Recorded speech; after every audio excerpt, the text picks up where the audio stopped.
Viewers, എല്ലാവർക്കും ദിജോസ് വേൾഡിൻ്റെ പുതിയൊരു വീഡിയോയിലേക്ക് സ്വാഗതം. ഇന്ന് ഞാനിവിടെ വീഡിയോ ചെയ്യുന്നത് നമ്മുടെ എഗ്ഗിൻ്റെ ക്വാളിറ്റി നല്ലതാണോ എന്ന് എങ്ങനെ മനസ്സിലാക്കാം എന്നതിനെ പറ്റിയിട്ടാണ്. നമ്മുടെ എഗ്ഗിൻ്റെ ക്വാളിറ്റി കുറഞ്ഞു കഴിഞ്ഞു കഴിഞ്ഞാൽ ശരീരം നിങ്ങൾക്ക് കുറച്ച് സിംറ്റംസ് കാണിച്ചു തരും.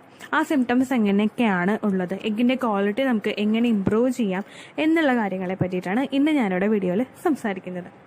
അപ്പോൾ ഒരുപാട് നാളായിട്ട് കൺസീവ് ആകാതിരുന്ന സ്ത്രീകളുണ്ടെങ്കിൽ അവരത് അവസാനം വരെ കാണണം. കാരണം നിങ്ങളുടെ എഗ്ഗിൻ്റെ ക്വാളിറ്റിയും കൂടി നിങ്ങൾ കൺസീവ് ആകുന്നതിനുള്ള ഒരു ഫാക്ടറാണ്. നമ്മുടെ ക്വാളിറ്റിയുള്ള ഒരു എഗ്ഗല്ല നിങ്ങളുടെ ശരീരത്തിലുള്ളതെങ്കിൽ ബാക്കിയുള്ള എല്ലാ ഫാക്ടേഴ്സും കറക്റ്റ് ആണെങ്കിൽ കൂടി തന്നെയും നിങ്ങളുടെ പ്രഗ്നൻസി ഉണ്ടാകില്ല. അപ്പോൾ എഗ്ഗിൻ്റെ ക്വാളിറ്റി നമുക്ക് എങ്ങനെ ഇമ്പ്രൂവ് ചെയ്യാമെന്നൊക്കെയിട്ടാണ് ഇന്നത്തെ വീഡിയോയിൽ സംസാരിക്കുന്നത് കേട്ടോ. അപ്പോൾ നമുക്ക് വീഡിയോ സ്റ്റാർട്ട് ചെയ്യാം. എഗ്ഗിൻ്റെ ക്വാളിറ്റി കുറയാനായിട്ട് ഒരുപാട് ഫാക്ടേഴ്സ് ഉണ്ട്. അതിലുള്ള ഫാക്ടേഴ്സ് ഏതൊക്കെയാണെന്ന് വെച്ച് കഴിഞ്ഞാൽ നിങ്ങളുടെ ഏജ്.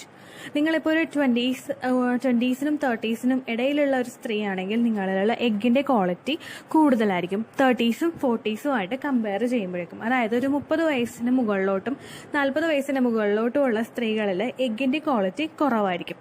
അപ്പോൾ നിങ്ങളുടെ ക്വാളിറ്റിയുള്ള എഗ്ഗിനെ ഡിസൈഡ് ചെയ്യുന്നൊരു ഫാക്ടർ നിങ്ങളുടെ ഏജാണ്. അതുപോലെ തന്നെ രണ്ടാമത്തെ ഫാക്ടർ നിങ്ങൾ അനുഭവിക്കുന്ന സ്ട്രെസ്.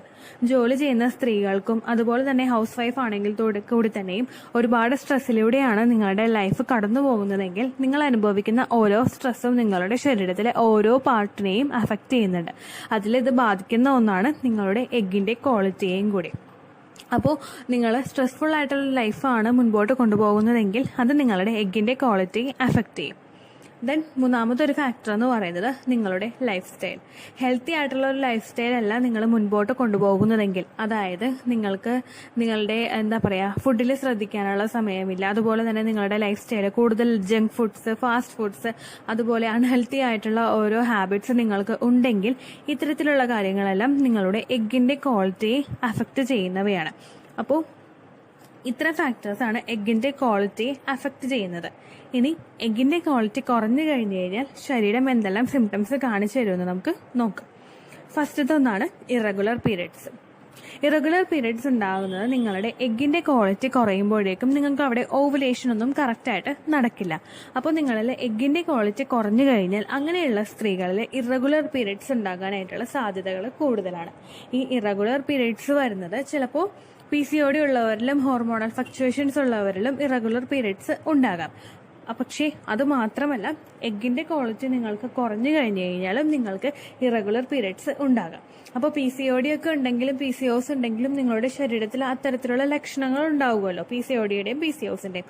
ആ ലക്ഷണങ്ങളൊന്നും നിങ്ങളിലില്ല എങ്കിലും നിങ്ങളിൽ ഇറഗുലർ പീരിയഡ്സ് ആണ് പോകുന്നതെങ്കിൽ നിങ്ങളൊന്ന് ടെസ്റ്റ് ചെയ്യുന്നത് നല്ലതായിരിക്കും, നിങ്ങളുടെ എഗ്ഗിൻ്റെ ക്വാളിറ്റി കറക്റ്റ് ആണോ എന്ന്.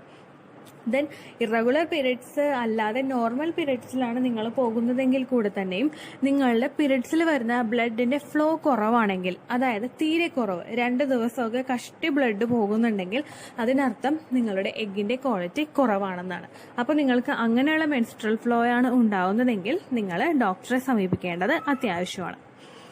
ദെൻ രണ്ടാമത്തെ ഫാക്ടർ എന്ന് പറയുന്നത് നിങ്ങൾ പ്രഗ്നന്റ് ആകാതിരുന്ന് റിപ്പോർട്ട്സ് എല്ലാം ചെക്ക് ചെയ്തു, നിങ്ങൾ ഒരു ഡോക്ടറെ പോയി കണ്ടോ, നിങ്ങളുടെയും ഹസ്ബൻഡേയും എല്ലാം ചെക്ക് ചെയ്തു, പക്ഷേ ആ റിപ്പോർട്ട്സ് എല്ലാം നോർമൽ ആയിരുന്നിട്ട് കൂടിയും നിങ്ങളുടെ എഗ്ഗിൻ്റെ ക്വാളിറ്റി കുറയുന്നത് മൂലം നിങ്ങൾ ഗർഭിണിയാകുന്നതിനെ ഇത് ബാധിക്കും. കാരണം എഗ്ഗിൻ്റെ ക്വാളിറ്റി നന്നായിട്ട് കൂടിയാൽ മാത്രമേ, അതായത് നോർമൽ റേഞ്ചിലുള്ള എഗ്ഗിൻ്റെ ക്വാളിറ്റി ഉണ്ടെങ്കിൽ മാത്രമേ നിങ്ങൾ കൺസീവ് ആവുകയുള്ളൂ.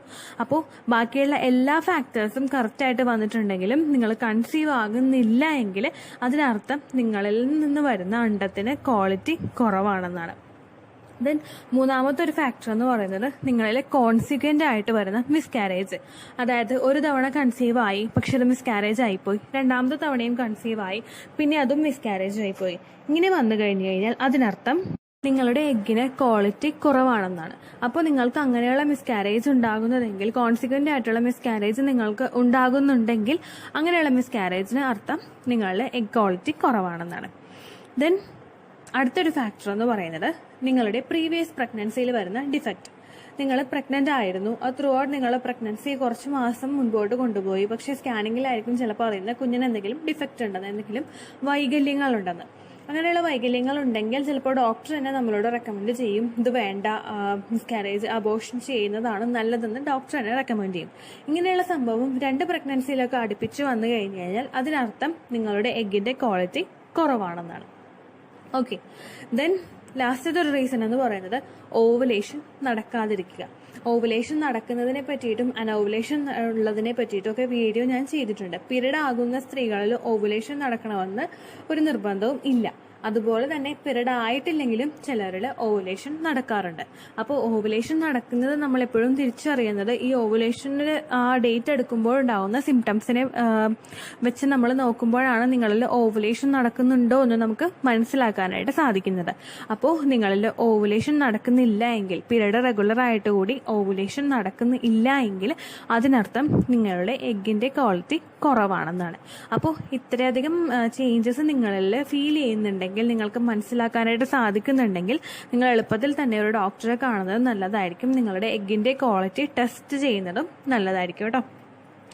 ദെൻ അടുത്ത് ഇവിടെ സംസാരിക്കുന്നത് എങ്ങനെയാണ് ഇങ്ങനെ വന്നു കഴിഞ്ഞാൽ എഗ്ഗിൻ്റെ ക്വാളിറ്റി ഇംപ്രൂവ് ചെയ്യുന്നതെന്നാണ്. ഇപ്പോൾ ഇറഗുലർ പീരീഡ്സ് ഒക്കെ ഉള്ളവരെല്ലാം ഈ ഒരു മെത്തേഡ്സ് ഫോളോ ചെയ്യുന്നത് നല്ലതായിരിക്കും. അപ്പോൾ ഇതുവഴി നിങ്ങളുടെ എഗ്ഗിൻ്റെ ക്വാളിറ്റി ഇംപ്രൂവ് ആക്കാനായിട്ട് നിങ്ങൾക്ക് സാധിക്കും. ഫ്യൂച്ചറിൽ പ്രഗ്നൻസി വരുമ്പോൾ അതിന് ഡിഫക്റ്റ് ഉണ്ടാകാതെ മുൻപോട്ട് കൊണ്ടുപോകാനും കുഞ്ഞിന് എന്തെങ്കിലും വൈകല്യങ്ങളില്ലാതെ മുൻപോട്ട് കൊണ്ടുപോകാനും ഒക്കെ ഇത് സഹായിക്കും കേട്ടോ.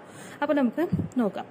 ഫസ്റ്റത്തെ ഫാക്ടർ എന്ന് പറയുന്നത് എല്ലാ വീഡിയോസിലും പറയുന്നത് പോലെ നിങ്ങൾ നല്ല ഭക്ഷണങ്ങൾ കഴിക്കുക, ന്യൂട്രിയൻസ് അടങ്ങിയിട്ടുള്ള ഭക്ഷണങ്ങൾ കഴിക്കുക. ഒരു ഫുഡ് കഴിക്കുന്നെങ്കിലും ആ ഒരു ഫുഡ് നിങ്ങളുടെ ശരീരത്തിൽ എന്തെങ്കിലും ഒരു ബെനഫിറ്റ് തരുന്നുണ്ടെങ്കിൽ അത്തരത്തിലുള്ള ഭക്ഷണങ്ങൾ മാത്രം നിങ്ങൾ കഴിക്കുക. ഗ്രീൻ ലീഫി വെജിറ്റബിൾസും അതുപോലെ ഫ്രൂട്ട്സും അതുപോലെ മീറ്റൊക്കെ ആണെങ്കിലും എഗ്ഗ്, പാല്, ഇങ്ങനെയുള്ള കാര്യങ്ങൾ, നല്ല നല്ല കാര്യങ്ങൾ നിങ്ങൾ കഴിക്കുക. കൺസീവ് ആകാനായിട്ട് ആഗ്രഹിക്കുന്നവർ എന്തെല്ലാം ഭക്ഷണങ്ങൾ കഴിക്കണമെന്നും അതുപോലെ തന്നെ എഗ്ഗിൻ്റെ ക്വാളിറ്റി ഇംപ്രൂവ് ചെയ്യാനായിട്ട് നിങ്ങൾ എന്തെല്ലാം ഭക്ഷണങ്ങൾ കഴിക്കണം എന്നതിനെ പറ്റിയിട്ടും ഞാൻ വീഡിയോ ചെയ്തിട്ടുണ്ട്. അതിൻ്റെ ലിങ്ക് ഞാൻ ഡിസ്ക്രിപ്ഷൻ ബോക്സിൽ കൊടുക്കാം. അതല്ലെങ്കിൽ നിങ്ങൾ ട്രൈ ടു കൺസീവ് എന്ന് പറഞ്ഞ് നമ്മുടെ ചാനലിലുള്ള പ്ലേലിസ്റ്റ് നോക്കിക്കഴിഞ്ഞാൽ നിങ്ങൾക്ക് ഈ ട്രൈ ടു കൺസീവിനെ പെട്ടെന്ന് ഗർഭിണിയാകാനായിട്ട് സഹായിക്കുന്ന തരത്തിലുള്ള ടിപ്സ് അടങ്ങിയിട്ടുള്ള വീഡിയോസ് ഞാനവിടെ പോസ്റ്റ് ചെയ്തിട്ടുണ്ട്. ആ ഒരു പ്ലേലിസ്റ്റ് ആക്കി ക്രിയേറ്റ് ചെയ്ത് വെച്ചിട്ടുണ്ട്. നിങ്ങളത് കണ്ടു നോക്കുക. അപ്പോൾ ന്യൂട്രിയൻസ് അടങ്ങിയിട്ടുള്ള ഭക്ഷണങ്ങൾ കഴിക്കാനായിട്ട് ശ്രദ്ധിക്കുക. നിങ്ങൾ പ്രോട്ടീൻ അടങ്ങിയിട്ടുള്ള ഭക്ഷണങ്ങൾ, വിറ്റമിൻസ് അടങ്ങിയിട്ടുള്ള ഭക്ഷണങ്ങൾ, കാൽസ്യം അടങ്ങിയിട്ടുള്ളത്, അയേൺ അടങ്ങിയിട്ടുള്ളത്, ഇങ്ങനെയുള്ള ഭക്ഷണങ്ങളൊക്കെ കഴിക്കുക. ഗ്രീൻ ലീഫി വെജിറ്റബിൾസ് ഒക്കെ നിങ്ങൾ കഴിക്കുന്നത് എന്തുകൊണ്ടും നല്ലതായിരിക്കും കേട്ടോ. അതിപ്പോൾ നിങ്ങൾക്ക് വെജിറ്റബിൾസ് ആയിട്ട് എന്താ പറയുക, കറിയായിട്ട് കഴിക്കാൻ ബുദ്ധിമുട്ടാണെങ്കിൽ വല്ല സൂപ്പായിട്ടോ അല്ലെങ്കിൽ വേറെ എന്തൊക്കെ രീതിക്കാണോ നിങ്ങൾക്ക് കഴിക്കാൻ ഇഷ്ടമുള്ളത് അങ്ങനെയൊക്കെ കഴിച്ച് നിങ്ങളുടെ ശരീരത്തിൽ അത് ഉൾപ്പെടുത്തണം കേട്ടോ. ദെൻ അടുത്ത് നിങ്ങൾ ശ്രദ്ധിക്കേണ്ട കാര്യം എക്സസൈസ് ചെയ്യാനായിട്ട് ശ്രദ്ധിക്കുക.